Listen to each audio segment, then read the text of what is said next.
vamos a pedir la dirección del Espíritu Santo para que Él los dirija en el estudio de su palabra. Amén. Así que les voy a invitar a los hermanos que se pongan de pie.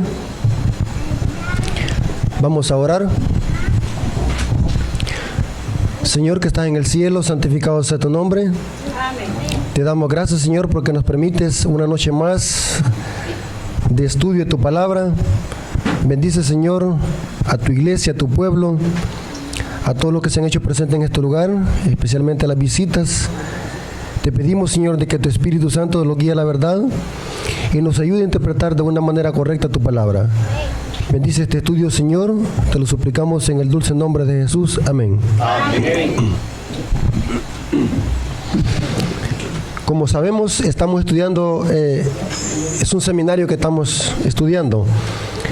Así que vamos a iniciar. Quiero que lo hagamos usando 2 de Pedro, capítulo 3, versículo 16 al 17. Dice Pedro, hablando de Pablo: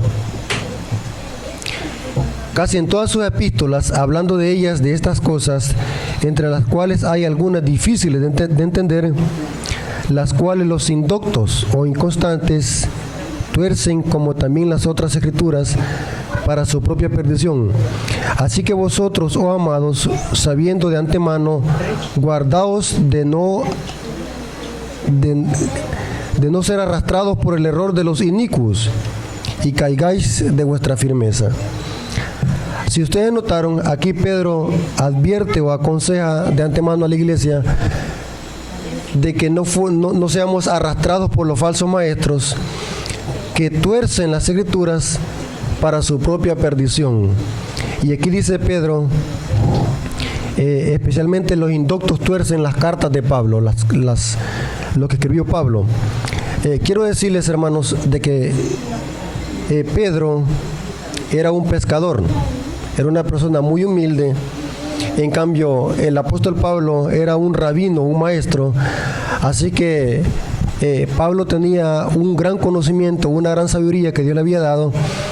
Y algunas veces, si no se estudia mucho o se desconoce las cartas de Pablo, dice Pedro que podemos llegar a torcer las escrituras. Y saben algo, hermanos, no ha habido más lugares de la Biblia que han sido torcidos y mal interpretados en el mundo cristiano que las cartas de Pablo. Tremendo, hermanos. Las cartas de Pablo han sido torcidas y mal interpretadas para enseñar el tema de que la ley quedó de cierta manera abolida. Son las cartas de Pablo las más usadas para atacar esta doctrina de la iglesia. Y en esta hora vamos a ver un versículo que los protestantes tuercen y manipulan y sacan de contexto para enseñar de que Pablo está diciendo que los 10 mandamientos quedaron abolidos. Tremendo, hermanos. Así que hay que tener cuidado, dice Pedro, para que no seamos arrastrados por esta clase de personas que tuerce y manipula las escrituras. ¿Cuál es el versículo que tuercen? Hay muchos, pero mire cuál es. Efesios 2:15. Aboliendo en su carne las enemistades, la ley de los mandamientos expresados en ordenanzas. Los cristianos, cuando ven la palabra mandamiento, se les viene, ¿qué es lo que les viene a la mente? Que los 10 mandamientos quedarán abolidos. Así lo leen. Expresados en ordenanzas para crear en sí mismos los dos un solo y un nuevo hombre, haciendo la paz. Este texto me lo han citado muchas veces cristianos de otras denominaciones no adventistas para enseñar de que nosotros estamos guardando una ley que quedó abolida en la cruz del Calvario. Porque aquí, según Pablo, está diciendo que abolió Cristo los mandamientos, porque ellos ven que aquí dice la ley de los mandamientos. Ahora, ¿qué hay que hacer para saber qué quiere decir Pablo? ¿Qué hay que hacer para no torcer a Pablo? Porque ya Pedro lo advirtió. ¿Qué es lo que hay que hacer para saber qué quiere decir Pablo aquí en estas partes de la Escritura? Para que no vayamos a torcer a Pablo. porque ya fuimos advertidos que los falsos maestros tuercen las cartas de Pablo como también las otras escrituras. Ahora, ¿qué es lo que hay que hacer? Hay un principio, hermanos, para poder entender cualquier texto de la Biblia, por muy difícil que sea. ¿Cuál es ese principio? Ese principio lo hemos repetido muchas veces en este seminario, y es que siempre lea el ¿qué? El contexto de cada versículo. El contexto es lo que está antes y después. Y vamos a notar, hermanos, que el contexto quiere decir, aquí en este versículo, Pablo está hablando de los mandamientos que los judíos habían creado para hacer distinción entre judíos y gentiles. Los judíos habían hecho una separación entre judíos y gentiles y habían creado una enemistad, porque los judíos creían de que los gentiles no eran dignos de la salvación. El contexto lo dice. Vamos a analizar el contexto. Pero antes les voy a leer la traducción correcta de este versículo. Si usted es estudioso de las Escrituras, especialmente de las cartas de Pablo, hermanos, yo le recomiendo que busque varias versiones de Biblia y compare. Cuando usted compara varias versiones de Biblia, va a entender algunas versiones que son más claras y más específicas con la traducción del texto. Como acordémonos de que la Biblia fue escrita en griego, hebreo y arameo, cuando se traduce algunas veces pierde la fuerza el texto. Entonces, por eso es bueno comparar versiones de Biblia. Me estoy dando a explicar, hermano, buscar otras versiones de Biblia. Por ejemplo, yo en mi iPad ando como 44 versiones de Biblia, y siempre cuando yo voy a leer un texto o a interpretarlo, me gusta comparar qué dicen otras versiones de Biblia, cómo lo traducen, y después me voy a la gramática, o sea, cuál es la palabra original que fue traducida el texto. Noten esta versión, qué lindo lo traduce. Código textual hebraico. Es un código que se acerca más al griego y al hebreo. Código textual hebraico del Nuevo Testamento. Observen cómo traduce Efesios 2:15. Dice: aboliendo en su carne la ley de los mandamientos dados en las ordenanzas contra los gentiles, para crear en sí mismo los dos un solo nuevo hombre, firmando la paz. Si ustedes notaron, aquí esta traducción dice que eran ordenanzas ¿contra quién? Contra los gentiles. Y dice, Cristo las abolió para crear en sí un solo hombre. ¿Cuál es el contexto de este versículo? El contexto es los versículos 12 y 14. Notemos de qué Pablo está hablando, y vamos a ver que está hablando de que en Cristo Jesús judíos y gentiles hacen uno. Aquí Pablo no está hablando ni tan siquiera de los 10 mandamientos, o sea que no está hablando de la ley de Dios, sino que está hablando de mandamientos que los judíos habían creado para hacer distinción entre judíos y gentiles. Efesios 2, versículos 12 y 14 es el contexto. En aquel tiempo estaba sin Cristo. Observen que Pablo está escribiéndole a los efesios, y los efesios eran gentiles, que no tenían nada que ver con judíos. Pero aquí Pablo está diciéndole a los efesios, en aquel tiempo estaba sin Cristo, alejados de la ciudadanía de Israel, ajenos a los pactos de la promesa, sin esperanza y sin Dios en este mundo. Pero ahora en Cristo Jesús, vosotros que en otro tiempo estaban lejos, o sea, de las promesas del pacto que Dios había hecho a Abraham y a Israel, los gentiles estaban lejos. Pero ahora en Cristo, dice, habéis sido hechos cercanos por la sangre de Cristo, porque Él es nuestra paz. Ya en Cristo no hay enemistades entre judíos y gentiles, porque Él es nuestra paz. Porque de ambos pueblos hizo, ¿de cuáles pueblos? Judíos y gentiles, en Cristo somos ¿qué? Uno, derribando la pared intermediaria de separación. ¿Saben esta palabra pared intermediaria? ¿Sabe de qué está hablando Pablo? O sea, hay que conocer que el que está escribiendo aquí es un rabino, un fariseo que conocía bien la Torá, la ley. La pared intermediaria que Pablo menciona aquí, imagínense hasta dónde habían llegado los judíos, hermano. Que en el santuario, que en los tiempos de Jesús, los judíos habían hecho una grande, enorme pared que dividía el atrio de los gentiles y el atrio de los judíos. Había un cierto límite donde los gentiles podían llegar, o sea, no podían pasar más allá, y eso lo habían hecho los judíos. Ahora, ¿de dónde surgió esta enemistad entre judíos y gentiles? Y era un odio acérrimo, dice el Espíritu de Profecía. Les voy a explicar un poco para que se puedan colocar en el marco. Por más de 4.000 años los judíos interpretaron mal las promesas de Abraham, especialmente la simiente de Abraham. Los judíos, cuando leían la simiente de Abraham, que en la simiente de Abraham iban a ser benditas todas las familias de la tierra, los judíos, cuando leían la palabra simiente de Abraham, ellos creían de que ellos eran la simiente de Abraham. O sea, se hicieron tan celosos, tan orgullosos al ver de que ellos eran los descendientes de Abraham, de que se olvidaron de que esa promesa también era para las naciones circunvecinas, no solo para ellos. Pero con el tiempo y por más de 4.000 años, ellos llegaron a enfrascarse en esta enseñanza de que los simientes de Abraham eran ellos, y se hicieron celosos y orgullosos que se olvidaron de predicar el evangelio a las naciones circunvecinas, porque ellos creían de que la simiente de Abraham eran ellos, y se consideraban tan orgullosos que se consideraban que eran hijos de Abraham, y que las demás naciones no tenían privilegio de ser salvas. Inclusive, hermano, hasta dónde llegó este prejuicio y este preconcepto entre el judaísmo por más de 4.000 años, de que llegaron a hacerse tan orgullosos de que a los gentiles les llegaron a poner sobrenombres peyorativos como piedras, cerdos, inmundos.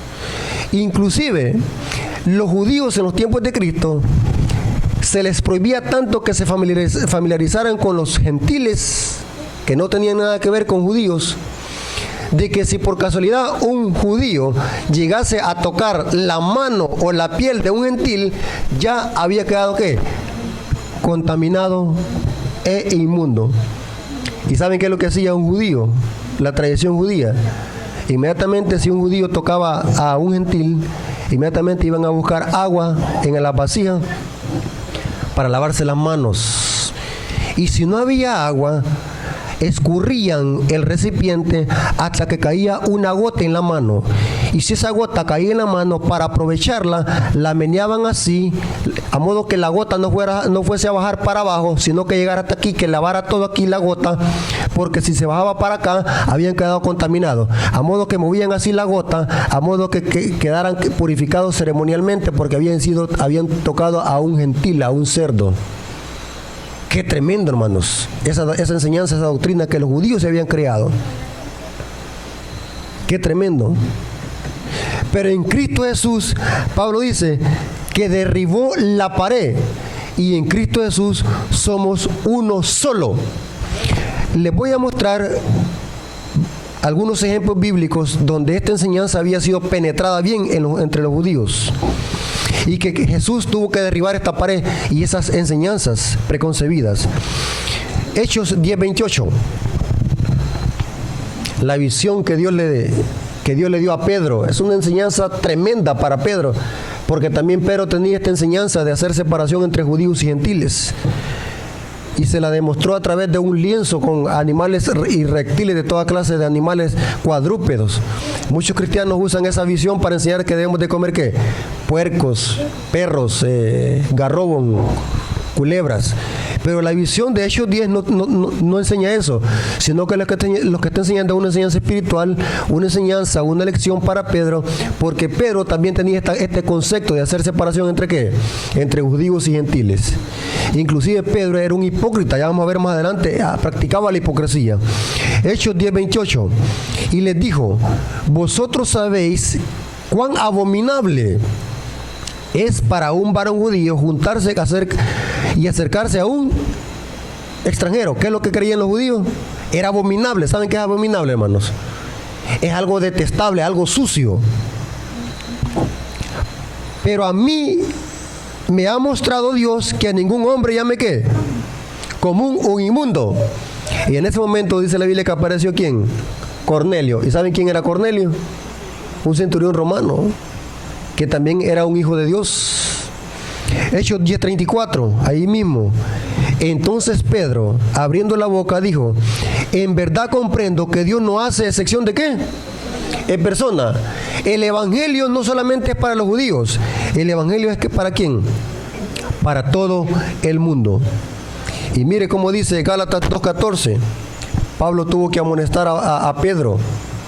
Imagínense, hermano, la Iglesia Católica enseña de que Pedro fue el primer papa y que es infalible ex cátedra. Pero aquí Pablo tuvo que amonestar a Pedro por su hipocresía. Un gran hipócrita. ¿Saben qué es hipócrita, hermano? Es una persona que vive, ¿qué? No aparenta lo que es, y Pedro estaba pasando por esa crisis de hipocresía y Pablo tuvo que amonestarlo. Gálatas 2:14. Pero cuando vi que no andaban rectamente conforme a la verdad del Evangelio, dije a Pedro delante de todos, o sea que lo amonestó delante de todos. Tremendo, ¿no? Estoy leyendo Gálatas 2:14.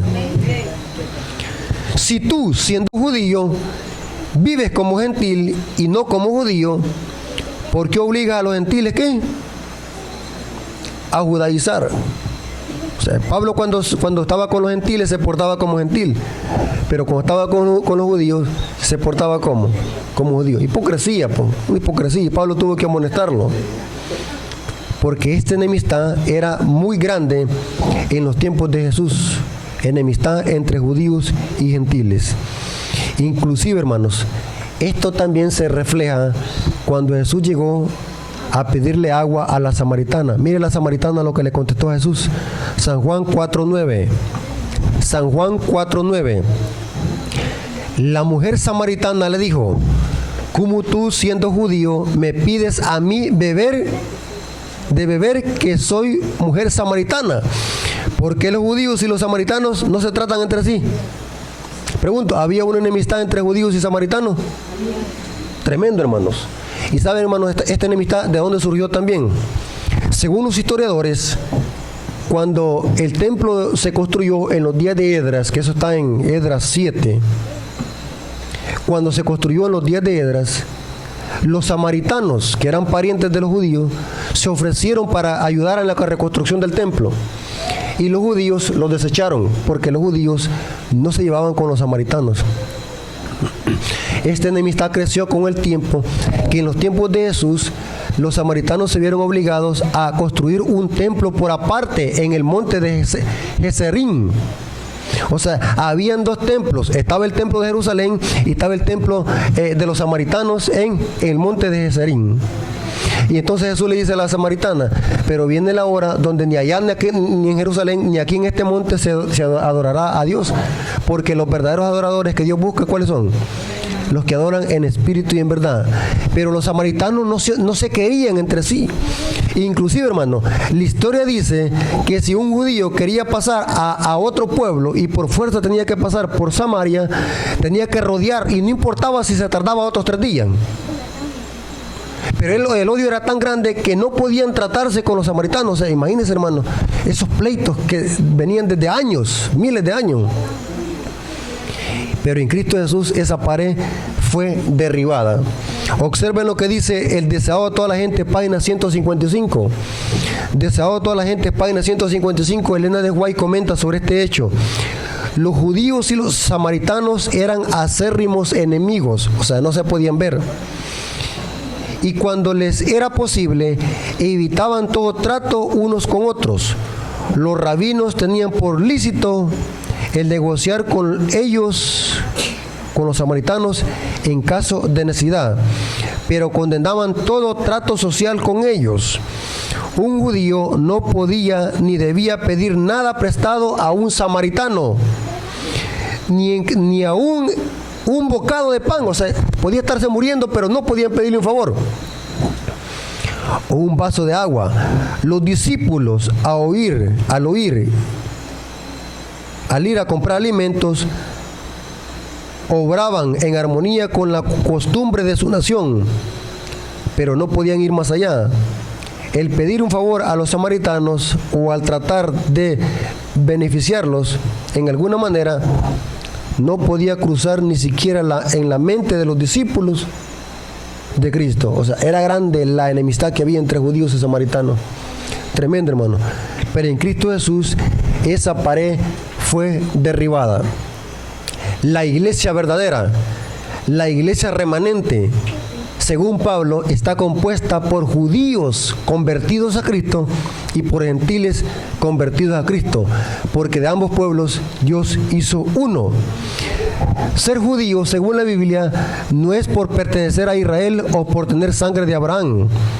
Un judío que vive allá en Israel, si no acepta a Cristo, se pierde. Y saben algo, hermanos, qué interesante. La Biblia usa palabras muy fuertes para describir a los judíos que se jactan de ser judíos, pero que están sin Cristo. Por ejemplo, Jesús les dijo a los judíos en su tiempo, en San Juan 8:48, ustedes no son hijos de Abraham, ustedes son hijos de vuestro padre, ¿qué? El diablo. En Filipenses 3:12, el apóstol Pablo, hablando de los judíos que se jactaban de ser hijos de Abraham y menospreciaban a los gentiles, en Filipenses 3:2 les dijo, guardaos de los perros y de los malos obreros. Imagínense cómo le llama Pablo, esos eran perros. Eso no, un judío sin Cristo es un perro. Igual como un gentil sin Cristo también un perro. Porque para no ser perro y no ser hijo del diablo, tengo que unirme ¿a quién? A Cristo, porque la salvación viene ¿de qué? De los judíos. Y quiero aclarar un punto sobre esa palabra que Jesús le dijo a la samaritana, porque la salvación viene de los judíos. Porque los judíos mesiánicos usan esa frase para decir de que Dios tiene un trato especial con la nación de Israel. Pero la palabra que dijo Jesús, la salvación viene de los judíos, era dando a entender de que Jesús vino del linaje santo de Israel. Jesús vino de la tribu de Judá, donde venían los reyes. O sea, en el pueblo de Israel había un linaje santo y había un linaje de Satanás, de las dos simientes en Israel. Eso lo podemos ver desde Génesis 3:15, donde iba a haber una enemistad entre las dos simientes, la de Satanás y la de la serpiente. En Israel se presentaron estas dos simientes, judíos que creían, se abrazaban el pacto, y judíos que solamente eran judíos por pertenecer a una nación. Jesús vino del linaje santo de Israel, de judíos. Podemos ver en Mateo capítulo 1 la genealogía. Fueron antecesores que se convirtieron a Abraham, David, Salomón. Esas eran personas que vinieron de Israel, pero del linaje santo de Israel, que abrazaron el pacto. No solamente por pertenecer a una nación o por pertenecer o tener sangre de Abraham en la vena. La salvación viene de los judíos porque Jesús era judío y vino del linaje santo de Israel. En ese sentido, Jesús quiso decir, la salvación viene de los judíos. En Gálatas 3:27 y 29, Pablo le escribe también a los Gálatas, que también eran gentiles, y dice lo siguiente, Gálatas capítulo 3, versículo 27 al 29, dice, porque todos los que habéis sido bautizados en Cristo, de Cristo estáis revestidos. Ya no hay judío ni griego, no hay esclavo ni libre, no hay varón ni mujer, porque todos sois vosotros uno en Cristo Jesús. Y si vosotros sois de Cristo, ciertamente linaje de Abraham sois y herederos según la promesa. Qué tremenda cita del apóstol Pablo. Para ser simiente de Abraham, ¿tengo que pertenecer a Israel y tengo que tener sangre de Abraham en la vena? No. Para Pablo, ¿qué dice? Si yo quiero ser simiente de Abraham o descendiente de Abraham, ¿qué tengo que hacer? Unirme a la simiente de Abraham, que es Cristo Jesús. Y quiero aclarar algo muy importante, hermano. Cuando los judíos y los rabinos leían la palabra simiente de Abraham, ¿en qué tremendo lío y error se habían metido?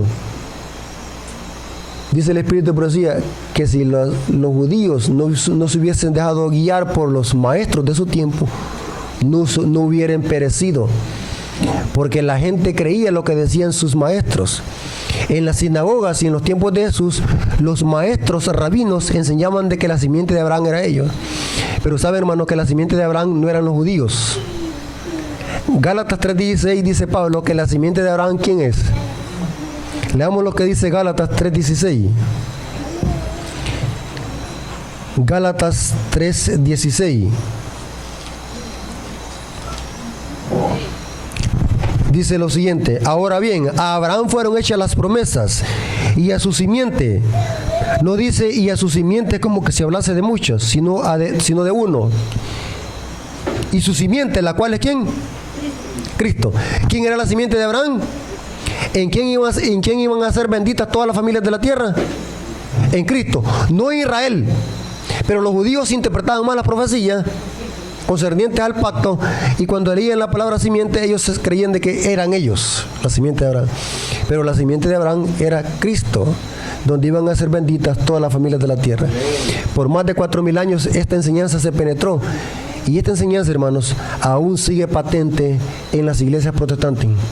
Saben de que las iglesias protestantes creen de que Dios tiene un trato especial todavía con Israel, y que Dios va a hacer un pacto con Israel nuevamente, y se va a establecer el templo de Jerusalén, y se van a volver a establecer los sacrificios, porque todo Israel será salvo, según los protestantes, por una mala interpretación de Romanos 11. Pero al leer Romanos 11, lo que está hablando Pablo allí, que Israel será salvo, pero el contexto está hablando del remanente, que en Israel hay un remanente que ha aceptado a Cristo por gracia.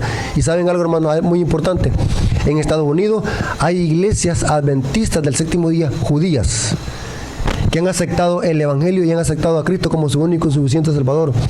Porque la única forma de que un judío sea salvo es uniéndose a Cristo por la fe. Si un judío no acepta a Cristo, se pierde, aunque tenga en su sangre, aunque tenga en sus venas la sangre de Abraham. Pero por ser judío, según la carne, nadie se salva. El apóstol Pablo dice que tenemos que unirlos a Cristo por la fe. Romanos 3:29 al 31. Mire cómo dice. Romanos 3:29 al 31. ¿Es Dios solamente de los judíos? ¿No es también de los gentiles? Pablo hace dos preguntas ahí.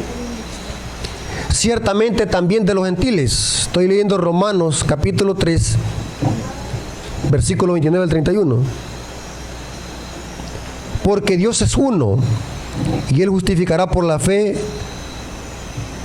a los de la circuncisión, hablando de los judíos, y por medio de la fe a los de la incircuncisión, que son los gentiles. ¿Entendieron? Luego, por la fe invalidamos la ley en ninguna manera, sino que confirmamos la ley. ¿Captaron, hermano? O sea, cuando Pablo dice aboliendo en su carne las enemistades de los mandamientos, no está hablando de los 10 mandamientos, sino que está hablando ¿qué? Mandamientos creados por el judaísmo para hacer separación entre judíos y gentiles. Tremendo, hermano. Pero los cristianos allá afuera, ¿qué es lo que dicen? Ve, ahí dice que Cristo abolió los 10 mandamientos. Tremendo, hermanos. Porque los indoctos tuercen las escrituras para su propia perdición. ¿Qué significa ser judío? Última cita, 1 Corintios 7:19. 1 Corintios 7:19. La circuncisión nada es. Nada es. Una noche de esta vimos de que la circuncisión ¿a dónde caducó? En la cruz. ¿Cómo hacemos hoy para formar parte de la iglesia? ¿Qué rito tomó el bautismo? La circuncisión nada es, ni la incircuncisión nada es, sino el guardar ¿qué? Los mandamientos. ¿Cómo demuestro que yo soy un verdadero judío? Cuando guardo ¿qué? Los mandamientos. Entonces Pablo no se puede contradecir. Allá en Efesios 2:15 no está hablando de los 10 mandamientos. Aquí sí está hablando de los 10 mandamientos. Allá está hablando de mandamientos judaicos. Y aquí está hablando que el verdadero judío y el verdadero hijo de Dios, para demostrar que ha sido circuncidado en el corazón, guarda los mandamientos. Hay que tener cuidado, hermano. El diablo se está preparando hoy más que nunca para torcer y manipular la Biblia, hermanos.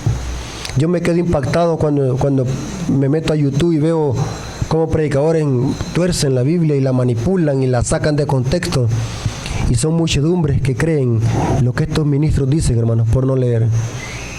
Tremendo, hermanos. Pero nosotros ya fuimos advertidos. No caigamos en el error de los inicuos, porque los indoctos tuercen las escrituras para su propia perdición. ¿Captaron qué quiso decir Pablo en Efesios 2:15? ¿Captaron? Nada que ver con 10 mandamientos, sino con mandamientos creados por el judaísmo para hacer separación entre judíos y gentiles. Hermanos, hasta aquí llega este estudio, y que la honra y la gloria sea para nuestro Dios. Amén.